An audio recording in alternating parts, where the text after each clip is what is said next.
Andres Sandoval credits his athleticism and physique to his love for sports, something he's been doing from a young age.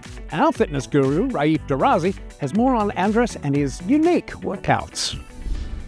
Thank you so much for joining me today. Anytime. When did you initially get into fitness?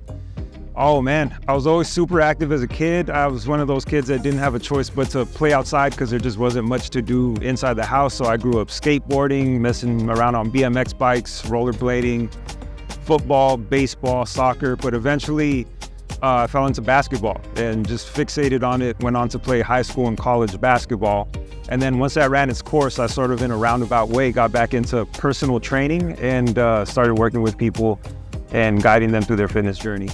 And so we're going to be talking about Animal Flow today? Yes. Can you tell me what that is? So Animal Flow is a quadrupedal movement training system, which is a big fancy term that all that means is we're going to be moving on the ground using our hands and our feet. How did you hear about it? Because I've never heard of Animal Flow until today. A couple of friends put me on who had taken the course. This was back in 2016 or so. And I was deciding what I wanted to do in terms of pursuing different certifications. So I said, you know, my friend's doing it, let me go and do level 1. And it's helped me move in ways that I didn't know would be helpful. What is the kind of response that you've gotten from folks that you've worked with? People don't really know what to expect going into it, but after they realize that movement can be fun. What personally drew you into Animal Flow?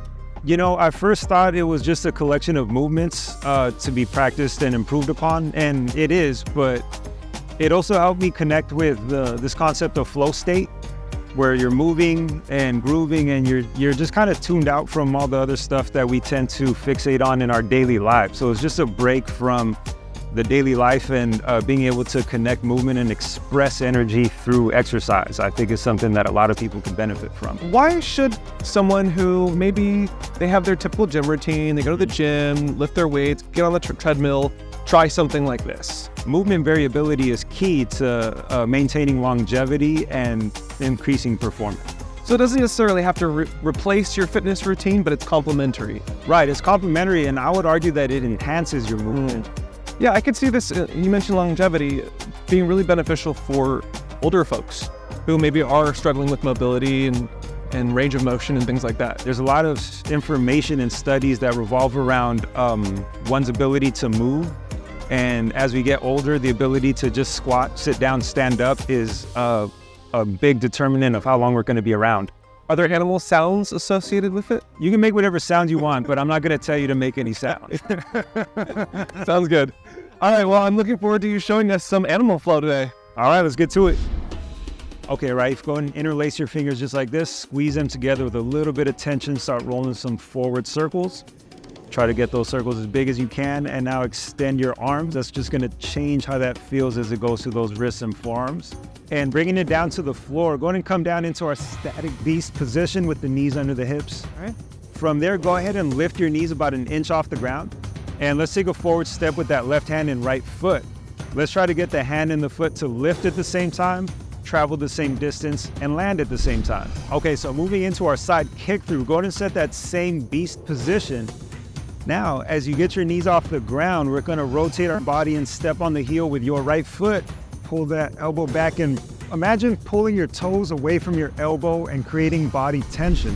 Let's go ahead and set our crab base position. Start by taking a seat on the floor. Go ahead and take either leg and extend it out in front of you. Thinking about where your knee is, go ahead and place your foot next to it, match with that straight leg, and then place your hands behind you for support. Bring your feet to maybe a little bit wider than your hips, and as we go from our passive to active position, pack your shoulders down and back, lift your hips off the ground, and tilt your head to align with your spine. From there, go ahead and take your right hand and just kind of look through it with your hand in front of your face. From there, drive your hips up into this tabletop position and try to corkscrew that base arm as much as you can. From there, frame your head, look down at that base hand. Well, thank you so much for showing us Animal Flow. Anytime. Great job. Now that's different, but I'm intrigued to give it a try. What about you?